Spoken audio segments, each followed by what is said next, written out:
Welcome to all. हमारे previous video lecture में हमने देखा कि एक्विजिशन ऑफ बिजनेस, व्यापार का अधिग्रहण क्या होता है। इसमें हमने देखा कि किसी एकाकी व्यापार, कोई पार्टनरशिप फर्म या कंपनी जो ऑलरेडी अपना व्यापार चला रही है, उस व्यापार को किसी नवस्थापित कंपनी द्वारा परचेज़ किया जाता है और बदले में क्रय प्रतिफल दिया जाता है, तो उसे हम व्यापार का अधिग्रहण करना कहते हैं। तो हमने यहाँ पर एक बात देखी कि बदले में क्या दिया जाता है, क्रय प्रतिफल दिया जाता है, परचेज कंसिडरेशन दिया जाता है। सीधी सी बात है, कोई भी क्रय विक्रय तो फ्री में तो होगा नहीं, बदले में उसे कुछ न कुछ देना पड़ेगा, जिसे हम क्रय प्रतिफल के नाम से जानते हैं, परचेज कंसिडरेशन। तो आज हम इस वीडियो लेक्चर में देखेंगे कि क्रय प्रतिफल निर्धारण करने के, जब भी व्यापार का अधिग्रहण होता है तो परचेज कंसिडरेशन को कितना होगा, ये निर्धारण करने के दो मेथड्स होते हैं, वो मैंने बोर्ड पे लिखे हैं। तो पहला मेथड यहाँ पे होता है शुद्ध भुगतान विधि, जिसे हम नेट पेमेंट मेथड के नाम से भी जानते हैं, और दूसरा मेथड होता है शुद्ध संपत्ति विधि, जिसे हम नेट एसेट मेथड भी कहते हैं। पहला मेथड में हम देखेंगे शुद्ध भुगतान विधि में। शुद्ध भुगतान विधि में परचेज कंसिडरेशन बहुत आसान है निकालना। इस कंडीशन में क्या होता है कि क्वेश्चन में कभी कभार तो सीधा सीधा दे रखा होता है कि राम एंड सन्स का व्यापार किसने परचेज़ किया, राम लिमिटेड ने। दो पार्टीज़ हैं यहाँ पर, एक तो विक्रेता और एक क्रेता। विक्रेता कौन है, राम एंड सन्स, जो कि एक पार्टनरशिप फर्म है, और क्रेता कौन है, राम लिमिटेड, जो कि एक कंपनी है। तो Ram limited Ram and sons को क्या देगा, क्रय प्रतिफल। और किस विधि से दे रहा है, शुद्ध भुगतान विधि से। तो सिंपल लिखा हुआ है कि Ram limited Ram and sons को क्रय प्रतिफल के रूप में 25 लाख रुपए देगा। तो इसमें कोई इफ एंड बट नहीं है, सीधा सीधा है कि क्रय प्रतिफल कितना होगा, 25 लाख रुपए।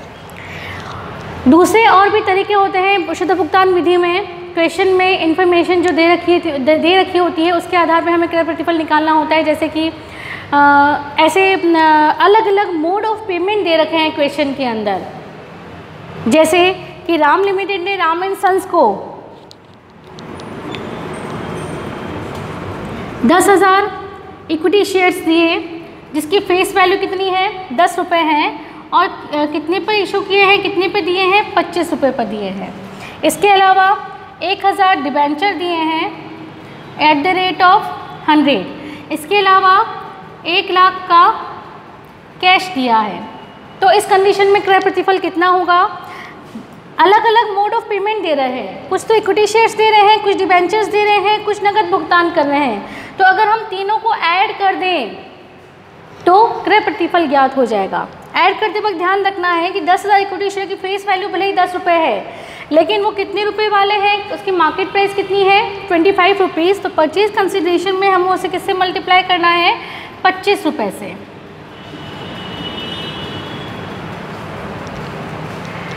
तो 2,50,000 का क्या हो गया, यहाँ पर इक्विटी शेयर दे दिए।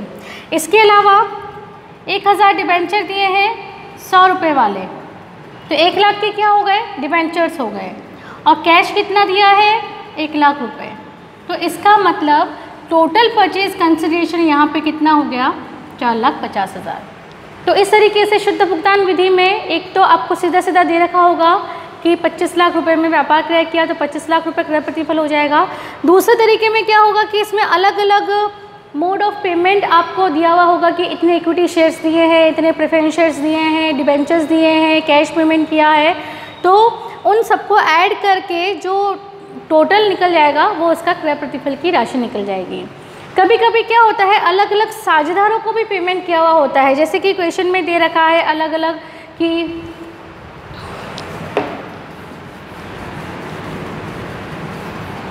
जैसे कि राम एंड सन्स है, इसमें 2 पार्टनर है, राम और श्याम। तो क्वेश्चन में अलग अलग बता रखा है अलग अलग पेमेंट कि राम को 1 लाख रुपए के इक्विटी शेयर्स दिए हैं, 2 लाख रुपए के प्रेफरेंस शेयर्स दिए हैं, 50,000 के डिबेंचर्स दिए हैं और 50,000 का कैश दिया है। इसी प्रकार से श्याम के भी अलग अलग पेमेंट दे रखा है कि 2 लाख के इक्विटी शेयर्स दे दिए, इसके अलावा 2,50,000 के प्रेफरेंस शेयर्स दे दिए, 1 लाख के डिबेंचर्स दे दिए और 20,000 का उनकी लायबिलिटीज़ भुगतान करने के लिए कैश दे दिया। इस तरीके से भी दिया हुआ हो सकता है, अलग अलग साझेदारों को भुगतान किया हुआ भी हो सकता है। तो उसमें भी हमें क्या करना है, दोनों पार्टनर्स को जितना जितना भुगतान किया है उन सबको सम्मिलित करते हुए, उन सबको टोटल करते हुए हमें क्या करना है, परचेज कंसिडरेशन ज्ञात करना है। तो ये तो हुआ हमारा शुद्ध भुगतान विधि। उसमें क्वेश्चन में दिया हुआ होगा कि किस किस रूप में भुगतान किया जा रहा है, उन सभी मोड ऑफ पेमेंट्स को ऐड करके टोटल क्रय प्रतिफल ज्ञात हो जाता है। कभी कभी क्वेश्चन में दिया हुआ नहीं होता है कि इक्विटी शेयर्स कितने दिए जा रहे हैं, डिबेंचर्स कितने दिए जा रहे हैं, कैश कितना दिया जा रहा है, कुछ भी क्वेश्चन में नहीं दे रखा है। सिंपल दे रखा है कि राम एंड श्याम सन्स का जो व्यापार है वो राम लिमिटेड ने क्रय किया है। तो उस कंडीशन में क्रय प्रतिफल कैसे ज्ञात करेंगे, तो उस कंडीशन में क्रय प्रतिफल ज्ञात करने के लिए हम कौन सा मेथड काम में लेते हैं, नेट असेट्स मेथड। इस कंडीशन में हम क्या करते हैं कि उस व्यापार की शुद्ध संपत्ति याद करते हैं कि आज की तारीख में उस व्यापार की नेट असेट कितनी है, वही उस व्यापार की वैल्यू है और उतना ही क्रेता कंपनी के द्वारा क्या दिया जाएगा, क्रय प्रतिफल दिया जाएगा। ठीक है, तो नेट असेट्स निकालने के लिए, नेट असेट्स निकालने का सिंपल तो फॉर्मूला होता है असेट्स माइनस लायबिलिटीज़। ठीक है, तो मैंने आपको पिछले वीडियो लेक्चर में बैलेंस शीट आपको बताई थी कि असेट्स भी अलग अलग तरह की होती है, लायबिलिटीज़ भी अलग अलग तरह की होती है। तो नेट असेट मेथड से नेट असेट निकालते वक्त हमें कुछ बातों का ध्यान रखना है। यहाँ पर पहली बात तो हमें वही असेट्स लेनी है जो क्रेता कंपनी द्वारा क्रय की जा रही है। इसमें भी 2 बातें हो सकती है, क्वेश्चन में कुछ भी लिखा हुआ नहीं है, क्वेश्चन में सिर्फ लिखा हुआ है कि व्यापार क्रय किया हुआ है। तो मैंने आपको बताया था पिछले लेक्चर में कि अगर कुछ भी लिखा हुआ नहीं है तो हम सारी फिक्स असेट लेते हैं, सारी करंट असेट्स लेते हैं, लेकिन कृत्रिम संपत्तियाँ नहीं लेते हैं। तो वही बात आपको ध्यान रखना है कि असेट्स माइनस लायबिलिटीज़ करते वक्त असेट में सारी फिक्स असेट लेनी है, करंट असेट लेनी है, लेकिन कृत्रिम संपत्ति नहीं लेनी है।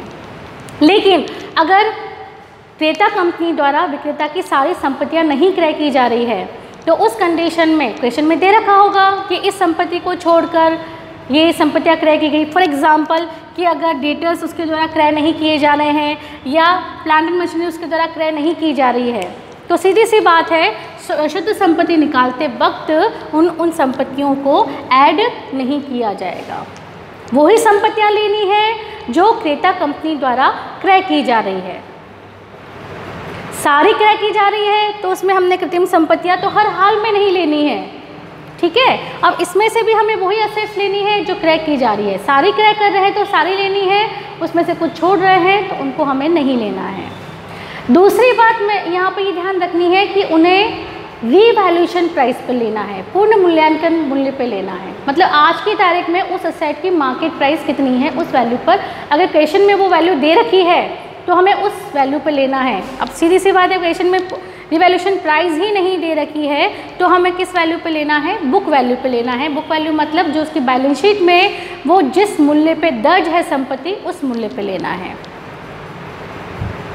ठीक है मेरी बात। तो नेट असेट्स मेथड निकालते वक्त मेन तो फॉर्मूला हो गया असेट्स माइनस लायबिलिटीज़। अब असेट्स की मैंने बात कर ली है कि असेट्स हमें वही लेनी है जो क्रेता कंपनी द्वारा क्रय की जा रही है। कृत्रिम संपत्तियों को हमें हर हाल में नहीं लेना है। ठीक है, और बाकी असेट्स में से भी वही लेनी है जो क्रय की जा रही है। किस वैल्यू पे लेनी है, हमें रिवैल्यूएशन प्राइस पे लेनी है। रिवैल्यूएशन प्राइस नहीं है तो बुक वैल्यू पे लेनी है। माइनस करना है हमें लायबिलिटीज़। तो लायबिलिटीज़ वाले इसमें आइए पोर्शन में, इसमें मैंने आपको बताया था पहले कि इंटरनल लायबिलिटी क्रेता कंपनी द्वारा परचेज नहीं की जाती है तो लेस हमें इंटरनल लायबिलिटीज़ नहीं करनी है। क्या करनी है, बाह्य दायित्वों को लेस करना है। इसमें भी वही बात कि अगर प्रश्न में कुछ भी सूचना नहीं है, सभी दायित्व लिए जा रहे हैं, सभी संपत्तियों के साथ में सभी दायित्व लिए जा रहे हैं, तो सभी दायित्व का मतलब यहाँ पे बाह्य दायित्वों से है। लेकिन यहाँ पे भी वही बात, अगर कुछ संपत्तियों की तरह कुछ दायित्वों को भी छोड़ा है उसने तो उन्हें लेस नहीं करना है। दूसरे शब्दों में वही दायित्व घटाने हैं जिन्हें क्रेता कंपनी द्वारा क्रय किया जा रहा है।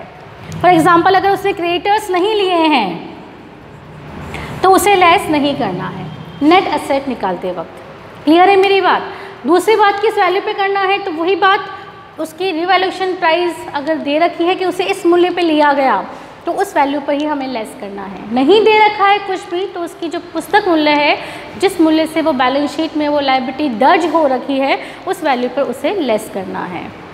तो इस तरीके से नेट एसेट्स निकालते समय हमें असेट्स माइनस लायबिलिटीज़ करते हुए शुद्ध संपत्ति ज्ञात करनी है, और वो शुद्ध संपत्ति ही उस व्यापार का क्या कहा जाएगा, क्रय प्रतिफल कहा जाता है। तो शुद्ध संपत्ति निकालते वक्त हमें कुछ एक बातों का ध्यान रखना बहुत ज़रूरी है जो मैंने आपको बता दी है।